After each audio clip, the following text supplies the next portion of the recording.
নমস্কার সবাইকে, আমি পিকু। আমার আরও একটা নতুন ব্লগে আপনাদের সবাইকে স্বাগত জানাই।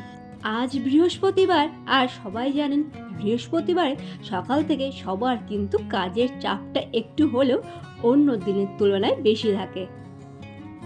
আজ সকাল থেকেই তেমন কোনো কিছুই কিন্তু আমি আর শেয়ার করতে পারলাম না, যেহেতু বৃহস্পতিবার ছিল আর তাড়াটা একটু হলেও অন্য দিনের তুলনায় বেশি থাকে। তো সেই জন্য ভাবলাম যখনই পুজো করব তখন থেকেই আমি আমার ব্লগটা শুরু করব। তো সেটাই, লক্ষ্মীর ঘট পাতা দিয়েই আমি কিন্তু আজকে ব্লগটা এখন থেকেই শুরু করলাম। আর আজ আমি কিন্তু আপনাদের সাথে একটা কথা শেয়ার করতে চাই। আমি কিন্তু সব রকম নিয়ম কানুন জানি না, বা নিয়ম রীতি হয়তো আমার ভুল হতে পারে। আর যেটুকুনি মায়ের পুজো করি সেইটুকু ভক্তি ভরেই করি। আর একটা কথা বলি, সবাদের নিয়ম কিন্তু একরকম না। লক্ষ্মীর ঘট পাতা বা যে কোনো পুজো, সবার নিয়ম রীতি বা বিয়েই বলুন, সবার নিয়ম রীতি কিন্তু অনেকটাই আলাদা। আমি যেটা দেখে এসেছি সেইভাবেই পুজো করার চেষ্টা করি। তো এখানে হয়তো কারোর ভালো নাও লাগতে পারে বা ভুল আমার হতেও পারে। আমি যেটুখানি জানি সেইটুখানি ভক্তি ভরেই মাকে পুজো করি। শ্রী লক্ষ্মী দেবায় নমঃ।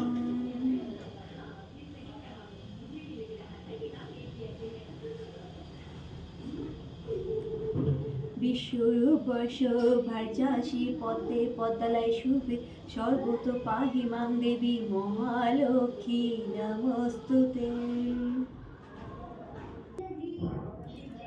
লক্ষ্মীস্তং সর্বভূতানাং নমস্তে বিশ্বভাবিনী দেহি পুত্র ধনং দেহি লক্ষ্মী দেবী নমস্তুতে। লক্ষ্মীতং ধনুরূপাসি প্রাণিনাং প্রাণদায়িনী দারিদ্র দুঃখ সংহোত্রী নারায়ণী নমস্তুতে। ওম নমো নারায়ণী নমস্তুতে।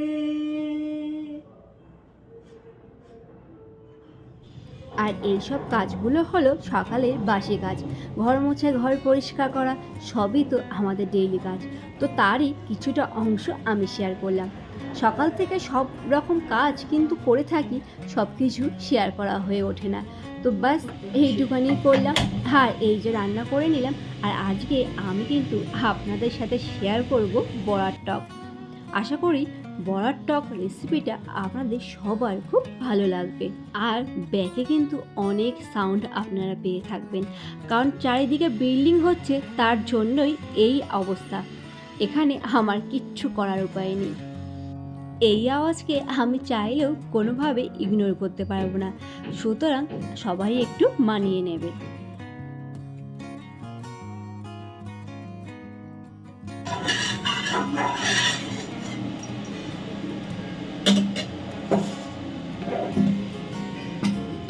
আজ কিন্তু আমি আপনাদের সাথে আর একটা জিনিস শেয়ার করতে চলেছি, সেটা হলো বড়ার টক।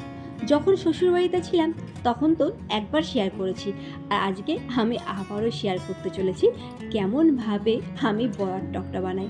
তো এখানে দুই রকম ডাল কিন্তু আমি নিয়ে নিয়েছি, খেসারির ডাল আর মুসুরির ডাল। সেটাই পেস্ট করে নিলাম মিক্সিতে। পেস্ট করার পরে আমি কিন্তু একটু নুন আর একটু হলুদ দিয়ে দিলাম। হলুদটা না দিলেও চলে, কিন্তু আমি দিই। তো তারপরে এটাকে ভালো করে কিন্তু ফ্যাটিয়ে নেব।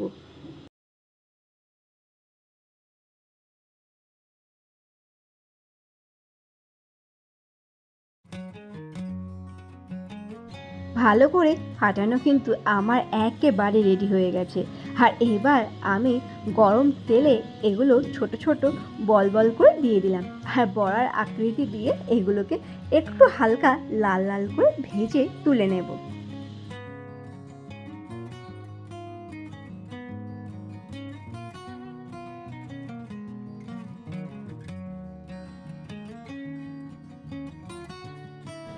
বেশি কড়া করে ভাজলে কিন্তু হবে না, হালকা ব্রাউন হলেই চলবে। এই দেখুন, বড়া ভাজা আমার কিন্তু রেডি হয়ে গেছে।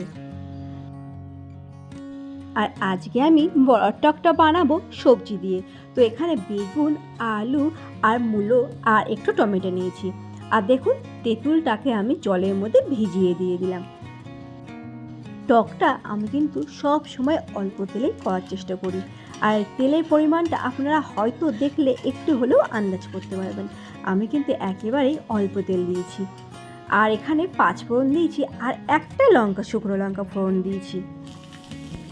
তারপরে আমি একে একে মূলো, বেগুন, আলু সব সবজিগুলো দিয়ে হালকাভাবে কষিয়ে নেব।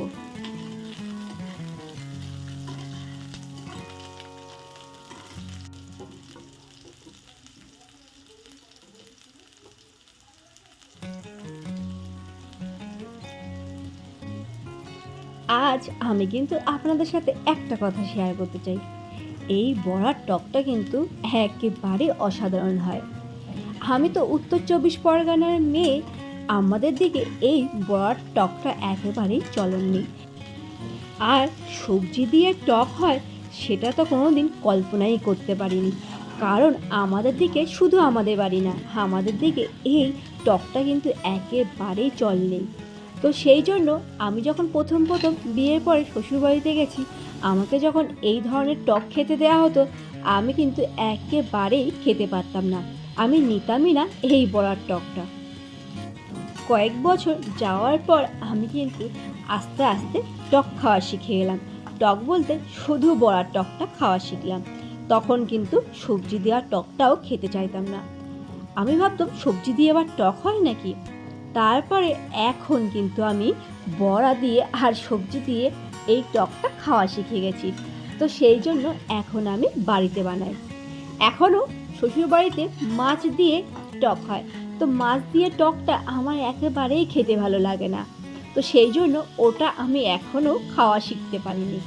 আপনাদের সাথে গল্প করতে করতে আমি কিন্তু সবজিগুলোকে হালকাভাবে কষিয়ে নিলাম। কষিয়ে বলতে একটু হালকা ভেজে নিলাম। তারপর দিয়ে দিলাম জল। আর এই যে তেঁতুলটাকে একটু ভালো করে জলের সাথে গুলে নিয়ে নিলাম। আর এগুলোকে ফেলে দিলাম।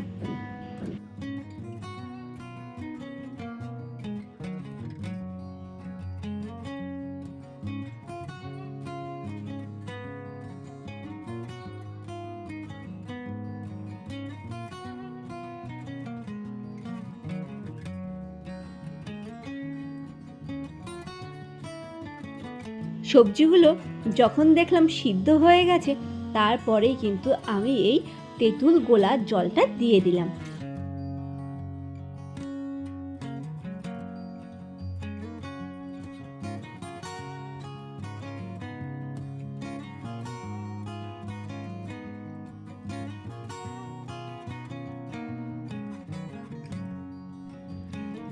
আর এখানে কিন্তু আমি পরিমাণ মতো নুন আর একটু অল্প করে চিনি দিলাম। আপনারা চাইলে চিনি দিতেও পারেন, আবার নাও দিতে পারেন, তবে চিনি দিলে একটু টেস্ট লাগে, সেই জন্যই দিলাম। আমার যেহেতু এখানে সবজিগুলো সব সিদ্ধ হয়ে গেছে, তো সেই জন্য এবার আমি বড়াটা কিন্তু দিয়ে দিলাম। তারপর আবার কি, তারপরে ফুটে গেলেই আমি এটাকে নামিয়ে দেব। ফাইনালি কিন্তু আমার বড়ার টকটা একেবারে রেডি হয়ে গেছে। কেমন লাগছে দেখতে? টেস্টটা কিন্তু ফাটাফাটি হয়েছিল। আপনারাও চাইলে একবার বাড়িতে বানিয়ে খেয়ে দেখুন। আশা করি আপনাদের মনের এক কোণে লেগে থাকবে এই রেসিপিটা। সুতরাং আজকে আমি বড়ার টকের মাধ্যমে আমি আমার ব্লগটা এখানেই শেষ করলাম। কেমন লাগলো ছোট্ট একটা ব্লগ? প্লিজ সবাই কমেন্ট করে জানাবেন। যদি ভালো লেগে থাকে তাহলে লাইক দিয়ে আর আমার এই চ্যানেলটাকে সাবস্ক্রাইব করে পাশে থাকবেন। আজকে সম্পূর্ণ ভিডিওটা দেখার জন্য আপনাদের সবাইকে অসংখ্য ধন্যবাদ। ভালো থাকবেন সবাই।